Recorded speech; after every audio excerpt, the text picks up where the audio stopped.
Good All evening, right. ladies, and thank you so much for joining us for the of HR Mentorship Learning Series. Tonight, we'll be looking at the topic handling employee grievances and investigations professionally.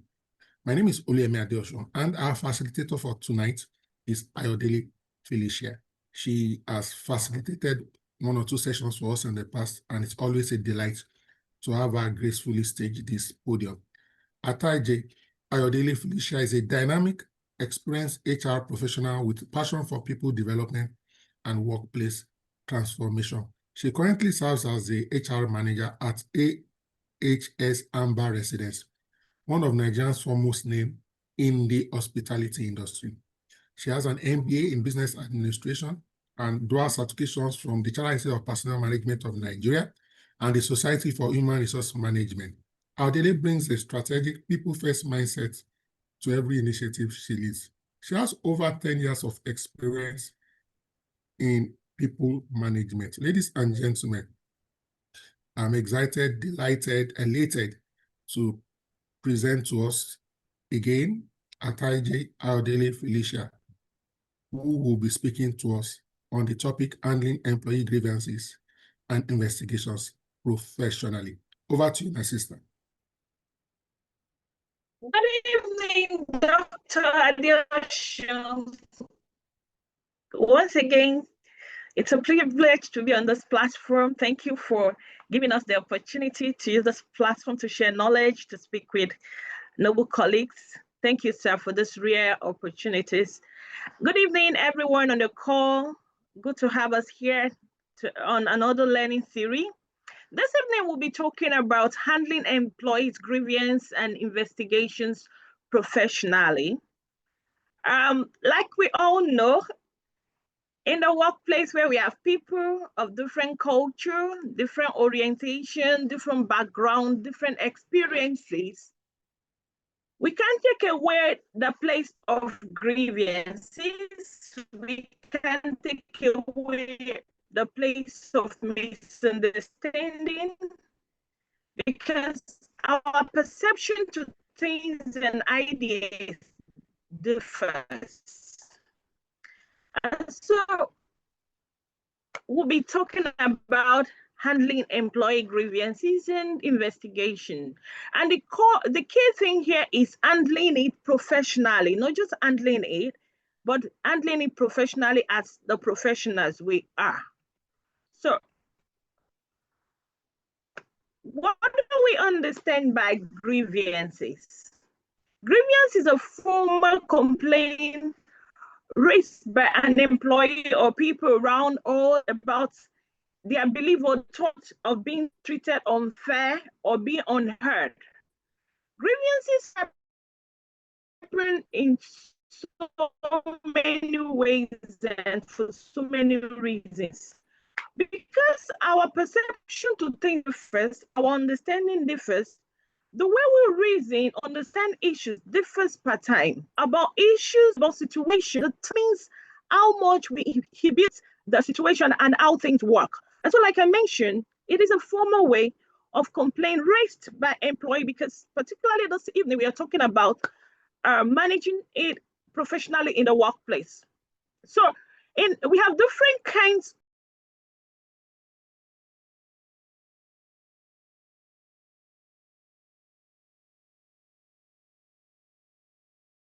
in the workplace, discrimination, policy violation, and unfair treatment.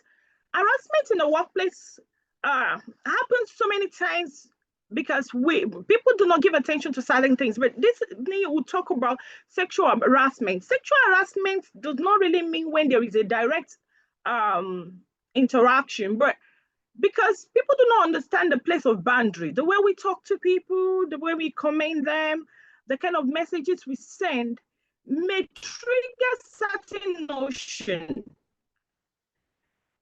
And the other party may be aggrieved about it.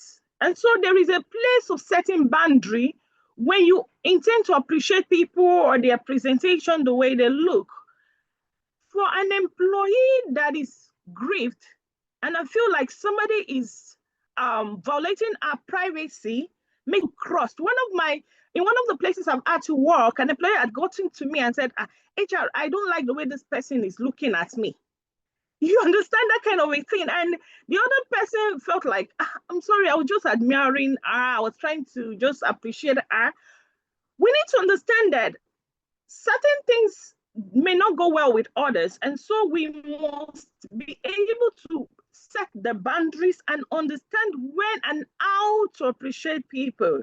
So when she came to me and made this report, I was just like, okay, let's invite the person, because there is a process to handling grievances. Then we'll talk about policy violation. The popular say that where there is no sin, where there are no rules, rather, there are no sins. The essence of policies and procedure in the organization is so that people do not act unjustly, people do not act against the best practices in an organization. And that is why team leads are often advised to have an understanding of what their policy says.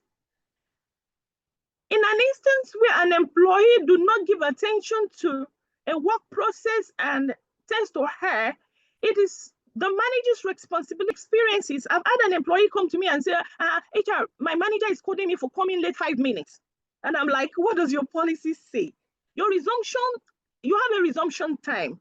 If you're running late, it is left to you to call your supervisor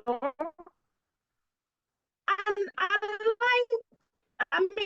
relate to your line manager. You're running late and you will be in so and so. But rather, she got grieved because she felt like the supervisor does not understand what she's going through and is scolding her for coming late.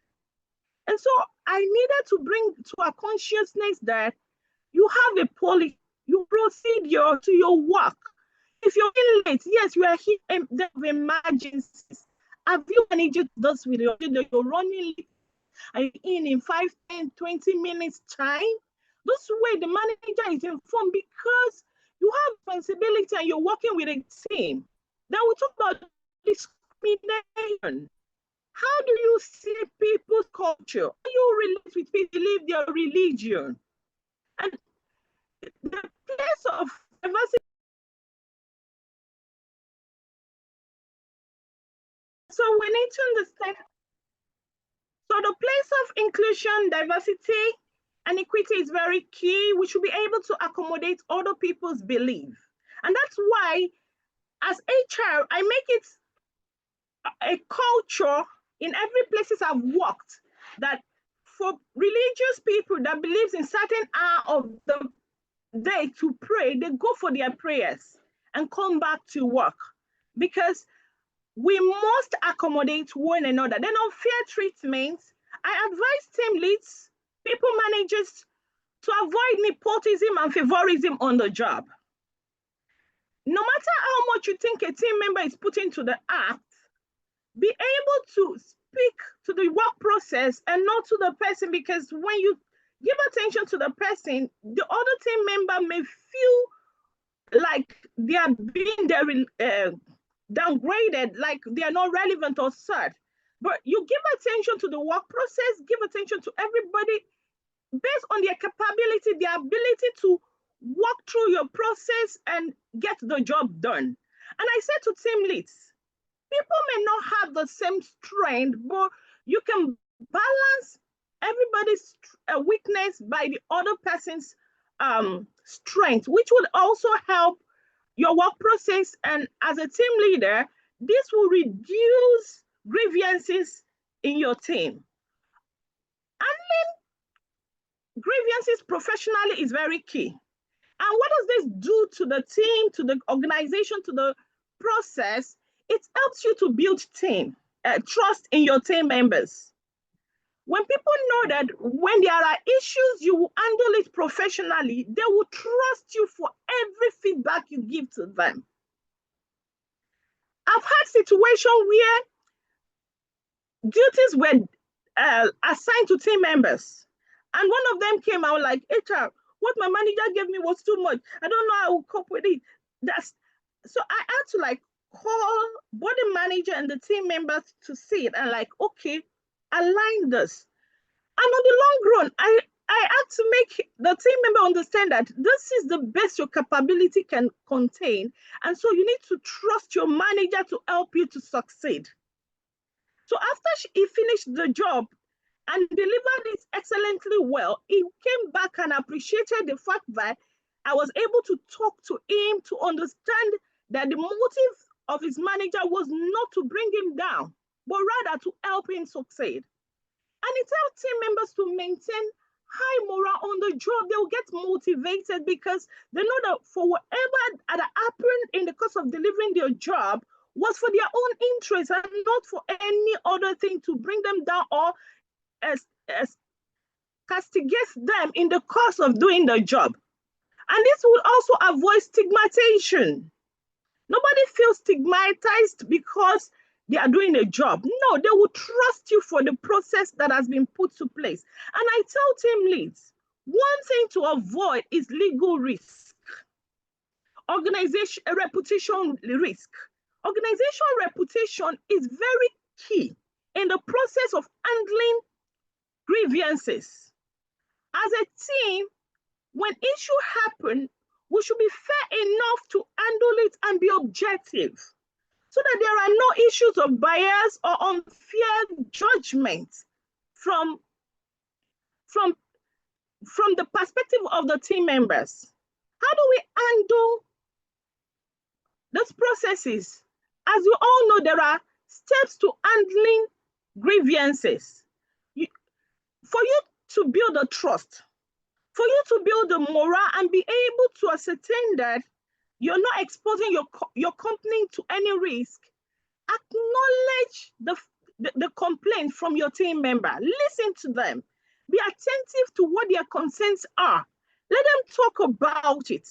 Document them and assess what this is about, because at times what they are grieved about may not even need you to go all out, or you may not even need to invite the other party. Probably it is a misunderstanding and you just talk to the team member and they get a better perspective of the issue.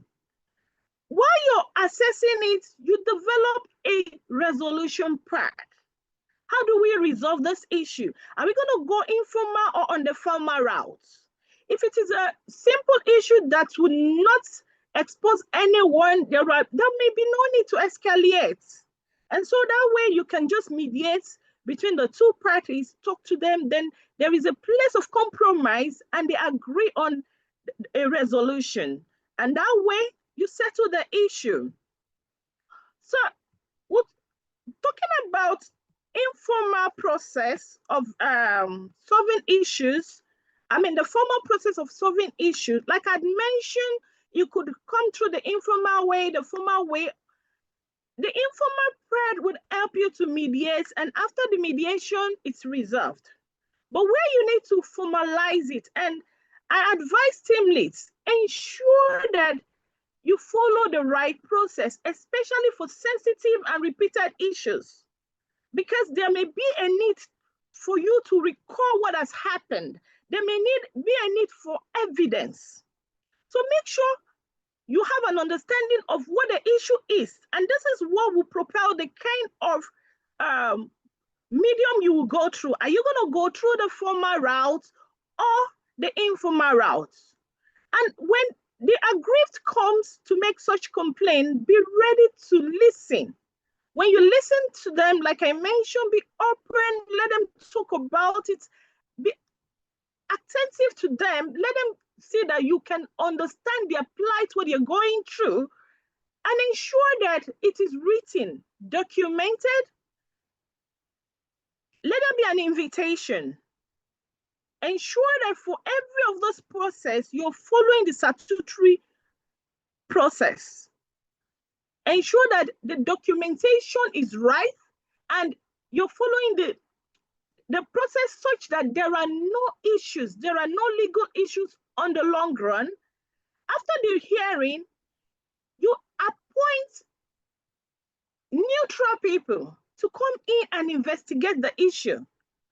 Neutral people talk to witnesses that were had a preview of what has happened so that you have a fair hearing and you get objective feedback.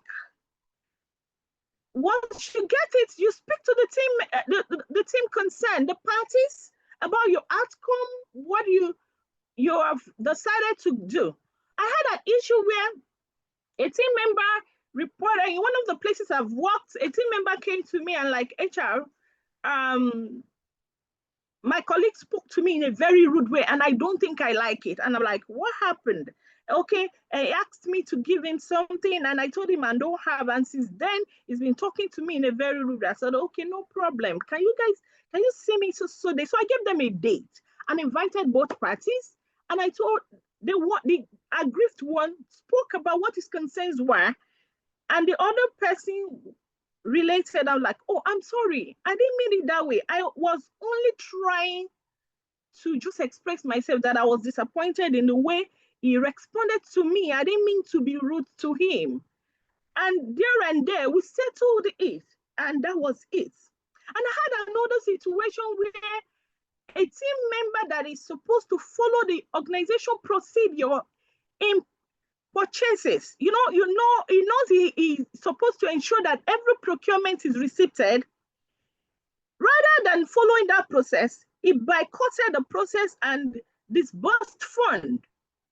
And so when the report came out, his report was being audited and it was discovered that he made certain purchases that could not be tracked. And he was asked, why did you make such purchase? We can track it and there are no evidence of those purchases. And he was grieved. He got angry and came to report to me. I'm like, okay, you know what the process is. So now I had to investigate.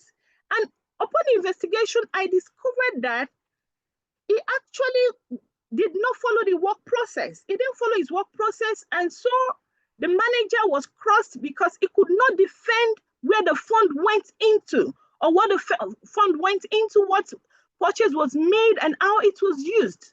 And so I had to query him that I need him to explain to me again what happened. He explained. Upon investigation, we saw that he was guilty. And so the manager was like, okay, you need to be responsible for this. What are we going to do? He went far as taking it up as a legal issue. But because we're able to follow the process, I was able to ensure that he made all documentation. He agreed that he disbursed the fund without approval. There were no evidence to the purchase. He could not win it. And so that saved the face of the organization in such a risky event. And it spoke more to the reputation of the organization, how processes are done, and other team members learned from it. So his colleague that saw what happened ensure that for anyone that is going to make any purchase must come with receipts. If not, such person will be responsible for such transactions. And so informal and formal resolution part, like I said, are used for grievance resolution. So for the informal, issues that are not severe, issues that are light, that can be managed. You discuss it, you mediate and settle both parties, and there is a mutual understanding. But for the formal resolution part, for issues that are sensitive or repeated, like somebody coming in late regularly and does not see anything wrong with coming in regularly, and the manager is correcting and is grieved about that, ensure that there are written documentation and do a thorough investigation of the issue. To know, probably the staff is going through an issue. Maybe he has a personal issue. Probably the staff may need a time off work to sort himself. And all of this will help to manage the work environment, giving it a positive outlook, and people will feel belonging because they feel like, oh, they will listen to me, they will know what I'm going through, and be empathic with my situation. But where it is not documented, where it is just an issue of talking and backlashing employee for issues they have reported, they will not feel safe. They will not feel safe with the process, with the environment, and there will be lack of trust because the trust would have been lost. So it is key we follow all of this process. So what is the role of HR in handling grievances? Like I mentioned, as HR, ensure to choose a resolution path. Check the issue, assess it. Are you going to go formal or informal? Like I've mentioned that, but I want to reiterate it. That is very key that we assess the grievances, assess the situation, be sure that you're managing the situation well enough so that employee feels safe to meet you as the HR. They understand the part you say your door is open. Oh, as an HR, I tell my team member, it is an open door policy. This door, forget it's shut, it is always open. So you can come in every time and talk about your concerns. Then policy enforcement is key. Every quarter, I ensure that the policy and procedures are treated. So there is a refresher section for every team member to understand their work procedure, understand their standard of operation, understand the organization policy and how to manage situation, how to do their job. Ensure all of this is said to them at interval. As human, we can forget situations, we can forget things, we can forget certain things, especially if the team member is having an issue at home and they can't talk about it. But when you bring this to their consciousness, they are careful enough to do things right. And where they feel like they need time to talk to their team member or to talk to HR for time off work, they come because they have trusted the process.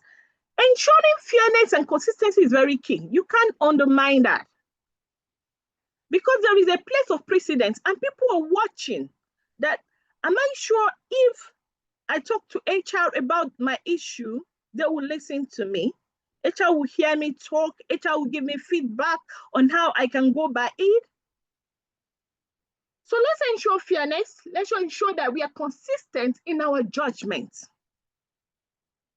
Not like today, A is coming late. You're like, oh, because A is my favorite, I would have to overlook it. And when B is coming late the next day, I am querying B. Team members speak to one another. They relate. They talk about issues that happen in the office. And so they will talk. And once they see that there is bias in your judgment as team leader, as HR, as people manager, they will not trust whatever you say to them.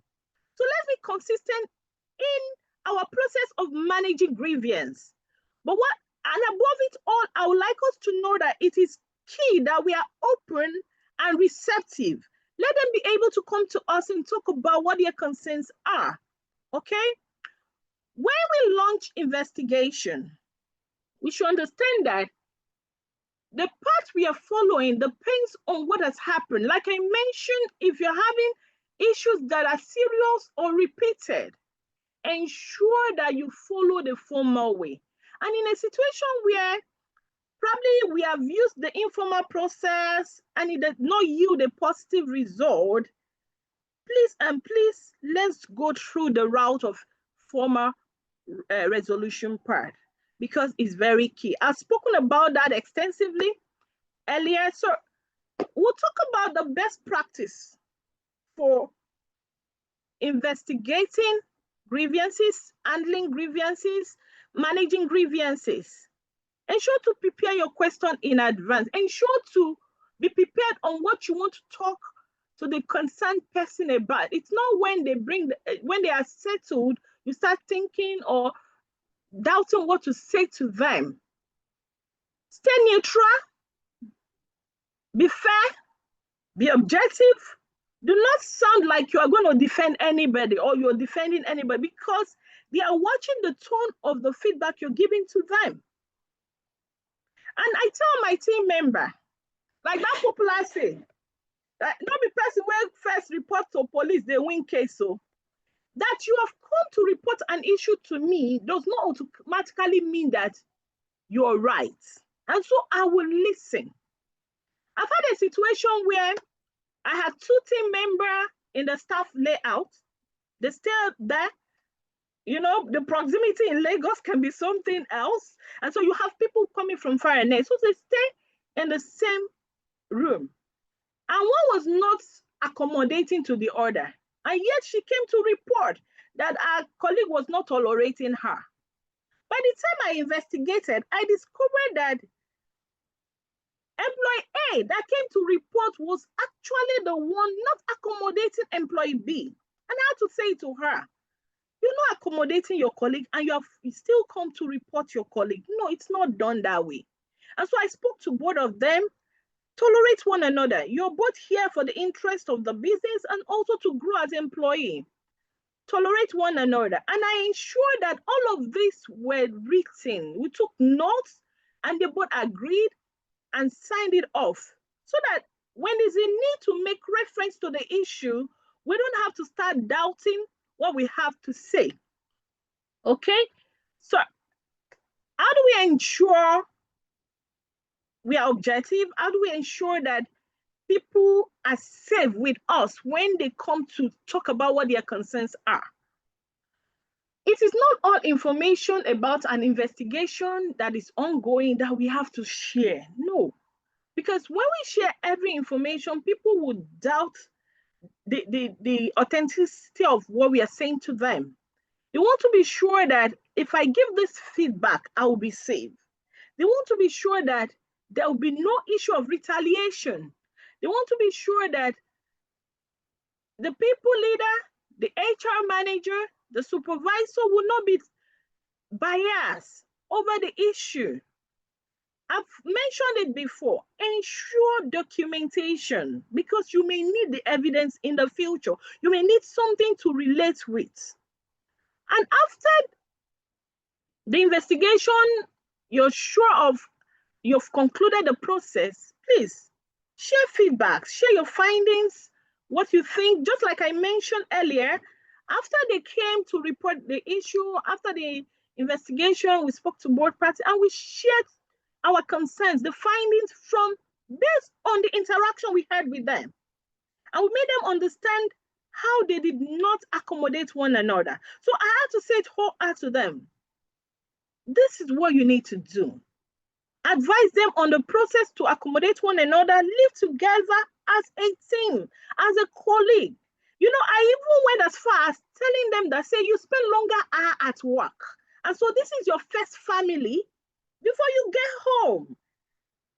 Most of the time you're at work, how many hours do you spend at home? So you must live with your colleague as your family member. So we prefer corrective actions to the situation, and afterwards we were able to tolerate one another and live together in the staff apartments. While we are handling employees' grievances, there are certain things we need to avoid. I have said it before that we should listen. I have mentioned that we should document our findings. And I have mentioned that we should ensure to build trust. Very key. Trust is very key in the workplace. Trust is what speaks to people's motivation, their morale. When they don't trust us, what we say to them, how we say to them, if an issue happens and we have to use it against them, against team members for coming to us, they won't come back. And you know what that happens, what would do? It will create a gap. And when such gap happens, it will be difficult to bond. Where there are no team bonding, you know what happens to the system. And so we want to create a safe environment where our people are safe enough to come to us to talk about the issues they are going through. And also as HR, I say to my team member, if you feel like you can come, I even had to develop a feedback form. Just drop your feedback. If you feel like you can't talk about it to me directly, drop your feedback and we will treat it. And this happens and people feel satisfied and later they will come, HR, I was the one that sent this information to you. I didn't even know that you were going to respond to it. Okay, so let's avoid those pitfalls so that our people can be confident enough to trust us, trust the judgment we give, trust us to make decisions even on their behalf. Where they are confused, they come, get clarity, have an understanding about the process, the procedure, how things work. And lately, I had people talk about, oh, a team member came to me and like, HR, and since I've joined this organization, they didn't add me to HMO. I don't understand. And they said there's HMO. I said, but you know you're entitled to HMO. He said, yes. I said, so what went wrong? So I told him, come back and see me. Let's talk about it. Before he came back, I'd gone to do my findings to check what happened. Why was he not registered? Why couldn't he access care? What went wrong? And I got to understand that he did not register. He has been enrolled. He has every right to go to the hospital to get care, but he did not register. And so he couldn't access care. Anytime he goes there, they were like, they did not see his name. So I told him, I invited him again and we talked about it. So I explained to him, you did not register. You have been enrolled, but you need to register to get care. If you don't register, you get there, they won't see your name. They won't know you are being enrolled already. I was like, oh, I didn't know I have to enroll. I thought I had to register. I thought as the company said they've enrolled us and it's automatic, So there and then, I shared the link with him. He registered and he was able to get access to care. Okay, so I've had to give so many scenarios, and I think they are learning points for us. So as managers, as supervisors, team members will come to us. They will share concerns. I've had issues of supervisors bullying their team members. And when they send those messages to me, I'll put together and I'll call the supervisor. Oh, I have this feedback from your team members. What is happening? Your people are not feeling safe at work. They feel like the company does not appreciate them. It was like, I don't understand. Oh, they should feel safe. What's happening to them? I was sure not to let him know who gave that feedback. I was sure not to allow him have an understanding of where it was coming from. So after I had investigated from about 4 persons and got the understanding that he was actually bullying them verbally, not like he would pick Ken or talk to them. He was talking them down, was shouting at them, and they were actually grieved about it. So I called him and I had to give him some tasks to do. Every morning, you must talk to your team member. I want to see the minutes. I want to get feedback on what they think about what you have discussed. I had to give him some topics that speaks with team building, speaks to interpersonal relationship. So after 3 months, I did an evaluation. I saw that there was improvement. And it really helped us to build a better and a positive work environment. So we need to consider the legal and the ethical part of our processes. I've mentioned it before now, and I'm saying it again, reiterating to us, we must avoid legal risk. We must avoid reputational risk. Follow the law. What does the law say? As HR, you must understand your labor law, your factory law, the NHIA law, ILO law. Understand all the laws that comes with employment. So that when your people are going off board, you can bring them back, talk to them about it. Respect every employee's right. Human right is very key, and we know what the ILO law says about it. And so we must follow to the letter, speak to them, let them know that they have a right to talk. Let them know that they have a voice. Let them know that their thought, their perception on how to get work done is key to delivering on the success of the job. Let it not be a one-way traffic. Feedback does not have to be from up to down. It can be from down up. Get the feedback from them. Respect them. Be fair enough to give positive feedback when there are issues. When they have complaints and they come to talk about it, listen to them. most of the time, the feedback we need, the resolution we need is actually with them. And this has helped me in this field to solve so many issues that it didn't have to get to a legal level. We must be able to understand how that works. So let's take grievance seriously. Let's follow a right and clear process. Let's ensure that we maintain fairness and confidentiality. It's very key. Let our team member be able to beat their chest that whatever feedback they're giving us while we are investigating issues are safe with us, and so that there won't be issues of retaliation. Thank you. I don't know if we have any questions, any contributions to this topic. Hello, can you hear me? Can anyone hear me? Okay, Uncle K, you're raising your hands. Can we hear you, please?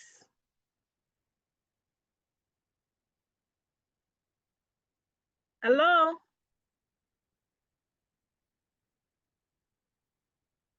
Please speak. Unmute and speak, please. Uncle K, can you hear? Yes, I can hear you loud and clear. Okay, all right, thank you. Thank you so much for this. Yes. A suggestion, a question, share. Okay. All right. Thank you so much for this insightful presentation, Felicia Ayodele. You've done very well. This topic is something that every organization would have or should have, because you cannot shy away from grievances. You cannot shy away from the need of disciplinary action or even appeal action. So I was just wondering that could you help us enumerate step-by-step processes of grievance, discipline, and appeal procedures? Could you just help us enumerate that? Thank you. Okay. Okay, can you hear me, please? Hello? Yes, we can hear you, ma. Yes, we can. Okay. All right, like I had mentioned before now that there are steps to investigating. I want to go back to the slide. Okay, so I guess you can see the slide, the former grievance procedure. I'd mentioned it that it depends on the issue that has happened. Now, and that's why it is very key to listen to the aggrieved. Have a deep understanding of what the issue is, and that's what will determine which procedure you want to follow, either the formal or the informal resolution path. And so when you have the understanding of your option, then you make a request in writing. Let the person write out what the issue is, especially when it is a serious issue. Why? Because you don't know to what extent this would go. So you do an invitation. For every process, ensure that you're following the procedure. What does your organization policy and procedure says? You know, I mentioned something earlier. I said our popular saying that where there is no law, there is no sin. And so for every organization, we have policies and procedure. What does the policy say about that issue? Ensure that we are following the process. Listen, investigate the issue. Don't assume. And be fair enough to get your findings. Be objective. Talk to neutral people that do not have any connection with the issue or with the aggrieved, so that you're sure that the feedback you're getting is fair enough. So when you have done with your investigation, you've spoken to witnesses, there is an outcome. What was your findings? I cited an instance where two colleagues came to report. One colleague came to report the other, and I had to invite both of them. From our findings, we discovered that the one that came to report was actually the one not accommodating his colleague. So when I spoke to them, they had reasons to relate with what I've said, and we settled it. But we've had issues. I also give an instance of a team member that did not follow his work procedure. You know that your work procedure says every purchase must be receipted. You went ahead, did disbursements, and the purchase was not tracked. He did not follow the organizational process. And when the issue came to me, I was sure enough to ask him again. Probably there is a mix-up, probably there is a gap in the procurement process.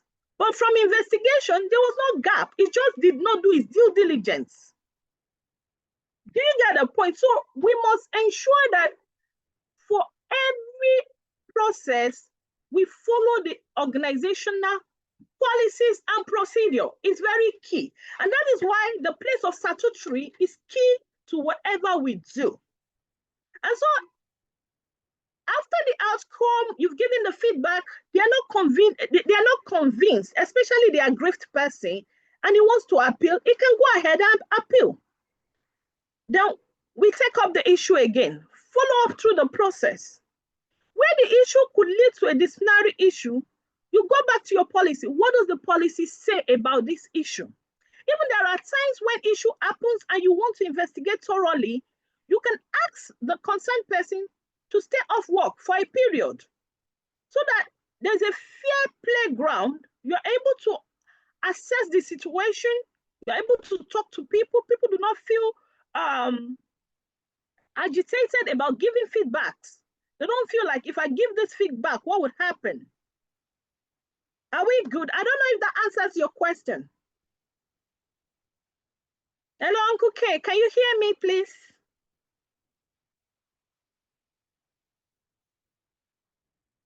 Hello? Do we have any other question, Yes, we can hear please? you. Okay, I wanted to know if Uncle K is okay or he has any more concern.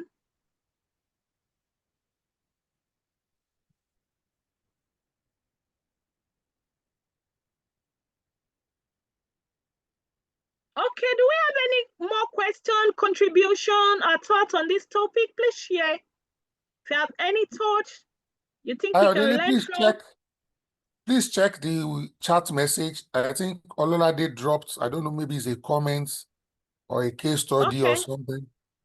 In the chat, the Zoom chat, you see Ololade's comments there. Then All right, sir, I'll do that. Akimuyiwa, Okay, Akimuyiwa, you can ask your question while we check. You can share your thoughts. Yes. Good evening and thank you. Please let me confirm. Can we hear me? Yes, I can hear you. Please speak. All right. I don't really know if this question is supposed to be asked here, but I'm not so sure. But let me just ask. So this topic, flipping it to the other side, let's say that the grievances of the employees have been caused by the sole says or the sole set company's policy. So I'm speaking to some, private organizations now that have some policies that are not even supposed to be called policies in the first place, right? For instance, having in a policy or having in your offer letter to employees that before you could say you want to leave us, after we give you an employment, you have to stay with us for the minimum, of 1 year. like that, so some sort of tying them down for a good 1 year. So my question now is, so what if it's policy somehow are the ones giving the employees grievances, and then we now have a lot of, what's it called, turnover rates, right, in that company. And at this point, the employer does not even want to hear anything. He just wants to keep his policy. In such cases, what can we do? Thank you. Okay. Okay, Ademuyiwa Abosede. Thank you for that question. And that's why we advise HR leaders to ensure best practice. As the HR in the organization, you are to review the policy and procedures of the organization and advise the management, because many a times one of our core responsibility is HR advisory. You need to advise the management on the best practice. If the policy of the organization is speaking about, against employees' well-being, or there is a bond, because what you said sounds like a bond in the system, the HR needs to let the management know the implication of such policy. And if the labor officer, if you have labor officers visit your office, it's going to be an issue for the organization. So I would advise the HR manager or the HR officer of such organization to advise the management on the implication of such.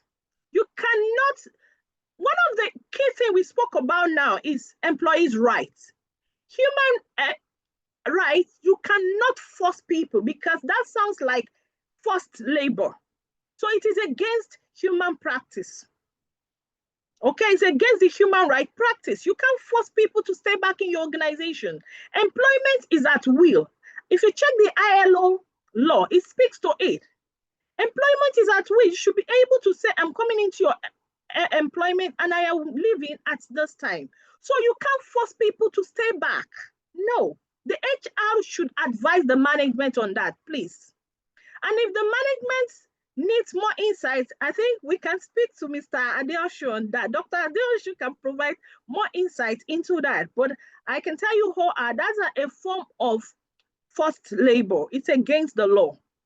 Okay, so Ololade's question, it says, in my case, my question is, in a case where you have some more serious grievance to solve, and management is not supporting you to escalate and managing the process not to occur again, and you are left alone, how can you manage it? This is not clear enough, because if there are issues and the issue is supposed to be escalated, I don't know why management is covering it up.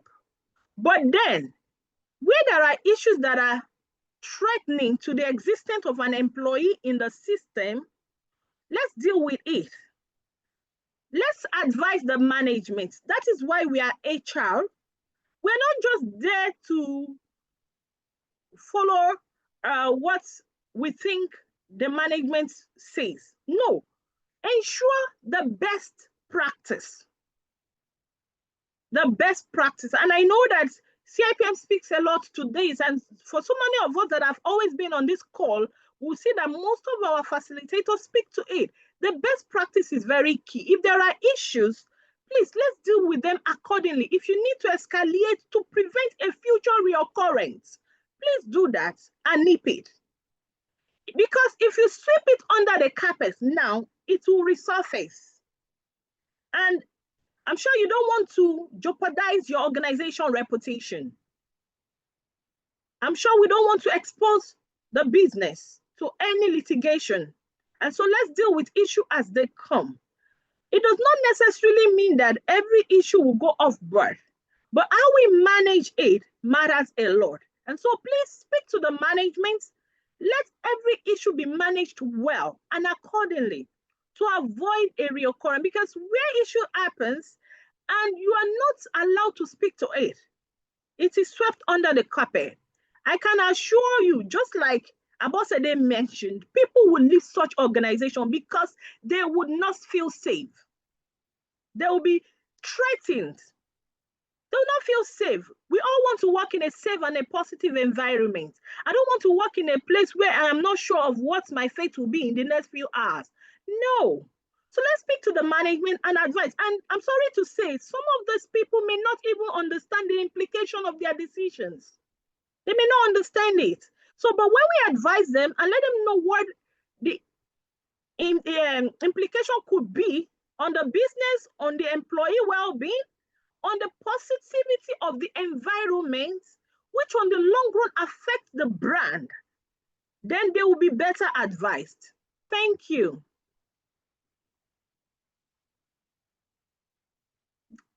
Okay, Nobel, can we hear you, please?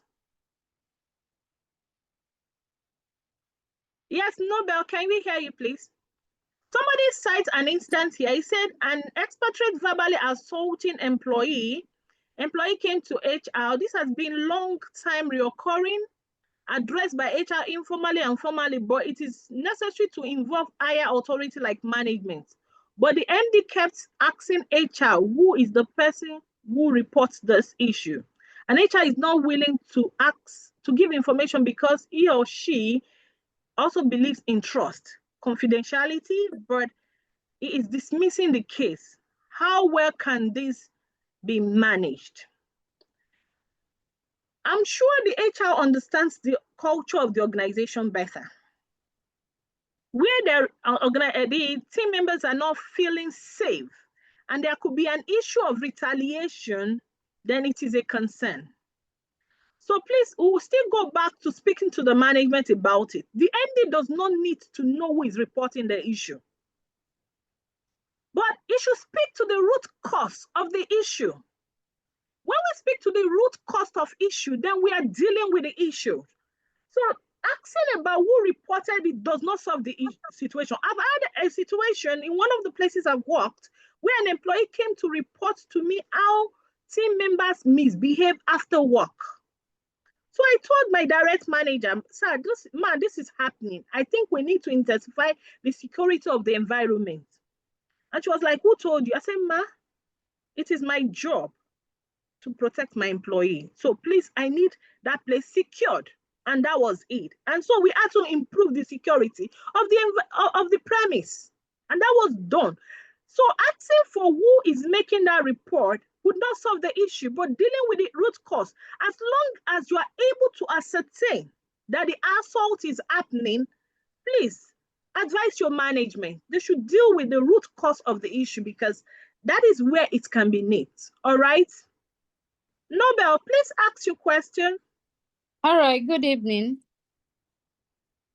My question is following the question that the person that asked, the initial person asked about Okay. a clause, requesting that an employees don't leave the company if they have not stayed within a certain period of time.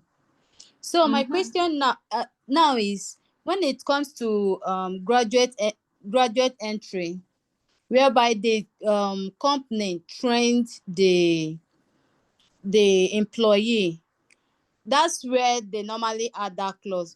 So I want to ask, how best should the company approach such to ensure that they don't lose out after spending money training this person that just came out of the university without any knowledge?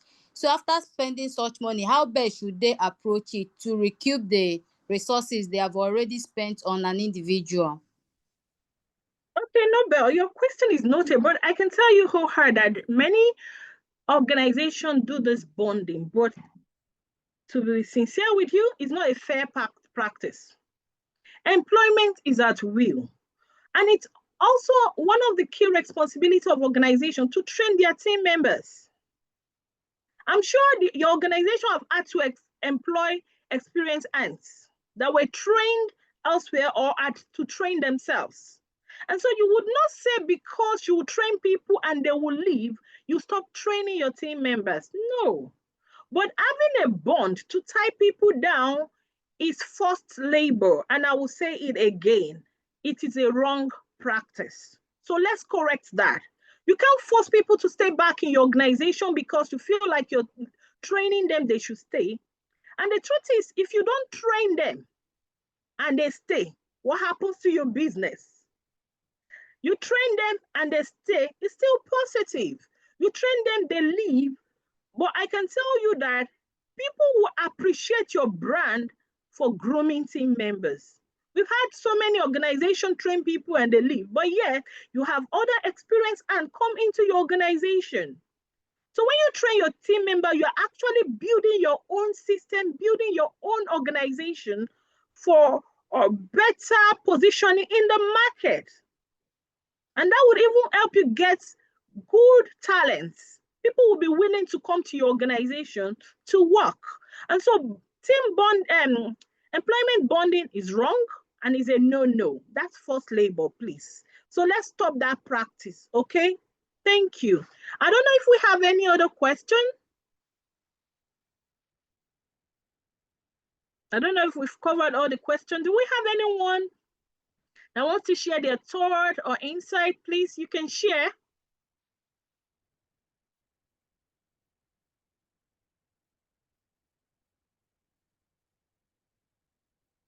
Hello, Dr. Adeasho, I think we are up. No more question. I don't know if you have anything to say to us. Thank you so much, madam. This session has been explosive, very enlightening and enriching. Ladies and gentlemen, you know what we do when we get to the twilight of a fascinating session like this. We all unmute and we ensure we thank our facilitator.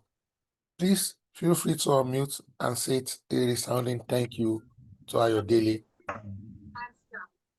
Thank you so much. Thank you, madam. Thank you, Miss Thank you so Ayodele. much for the presentation. We really appreciate it. Thank you.